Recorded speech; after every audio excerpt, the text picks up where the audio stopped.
One of the key questions behind all these changes that are taking place in Burma at the moment is why they're taking place at all. Why the motivation from the authorities to take these tentative steps towards reform?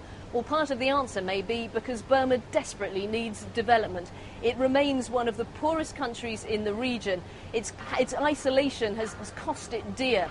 But it does have huge potential, vast natural resources and a geographic position between China and India, which should put it strategically in an important position. It could be a hub for the future, but there's a long way to go before it gets to that point. It needs help. Until very recently, under the old military regime, the economy was centralised and effectively worked on a system of patronage ripe with corruption. There are still problems in that regard, but the government appears to want to try and reform. It appears to know that it cannot continue like this if it's to realise its potential and to catch up with the rest of the region. So what's needed? Well, a lot of technical assistance. To give you an example of exchange rates, there are several different exchange rates that exist within Burma at the moment, and many of those are illegal.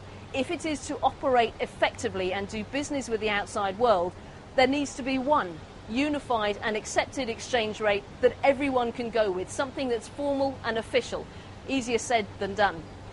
The banking system, it's riddled with anomalies. There needs to be regulation, there need to be rules, and until or unless those kind of technical changes are made, it's going to be difficult for investors to come in and know precisely how their money is going to be used and what kind of contracts they're signing. Plenty of companies are doing business in Burma already, particularly Chinese state is doing big business in Burma, but for individual private companies coming in, they want a more even and clear playing field, as well as the political green light to go in and do business in Burma.